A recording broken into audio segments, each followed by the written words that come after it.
Nicalis has a deep library of games that are being remade for the Switch, and the next one up is former 3DS hack-and-slash exclusive Code of Princess. This title is absolutely made for mobile gaming, and the fresh HD look, rebalanced gameplay, and ample amounts of content make this the definitive edition of the game. Code of Princess EX is a beat-em-up style action game. Every mission starts with a brief piece of the story, and then you are placed in a small environment where you are tasked with completing certain objectives.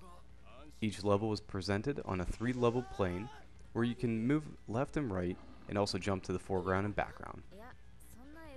Gameplay-wise, each button maps to a corresponding attack, which if the timing is correct can be connected to a combo. The quests themselves are short and sweet, as most can be completed in less than 3 minutes. You start with Princess Solange, who is the center of the story. She's a balanced character, but some attacks tend to be slow, which makes sense since she has one massive sword. As you progress, over 50 characters are unlockable and usable during the adventure, and can be switched up after each mission is complete. Each character is unique and has their own strengths and weaknesses, plus they all have great design. It's nice to have the ample amount of characters to play around with, as the combat can get a bit stale. The story takes place in the Kingdom of Deluxia, as they are under attack by an evil queen.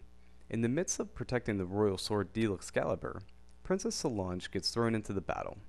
She is the last heir to the throne, and it's up to her to protect her people. One thing I wish, though, that had been included in this remake is an option for an English voiceover.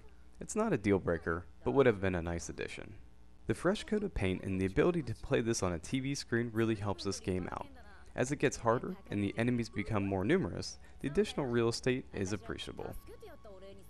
Most of the story is played out in single-scene discussions where one or more characters talk about what to do next. These look nice, however I did notice some odd jagged edges when looking at the characters in the background of these set pieces. It kind of looks like they were plucked right from the 3DS and did not get touched up. This was a minor inconvenience, as all the environments, characters, and anime cutscenes have been beautifully crafted. Once the action kicks in, the animations are smooth and crisp. The cherry on top is the multiplayer. You can play the entire campaign in co-op locally and online. I was able to test out the local co-op, and it is quite fun. Each person can pick a character that was unlocked and use them for the full game, or can jump to another character after each quest. As you progress in the main story, bonus quests become available that you can attempt to get more gold and to help level up your characters.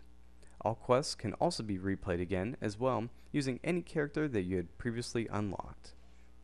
Along with the co-op, another competitive mode is available where you can pit your leveled up characters against other players. This mode is fine, but it ends up being more of a basic fighting game when it all is said and done. Code of Princess EX is a wonderful remaster of an already great game. The rebalancing of enemies and heroes makes it easier to pick up and play, and the ability to play on a TV makes the HD graphics really pop. If you had missed this on the 3DS and are a fan of anime, do yourself a favor and pick this title up.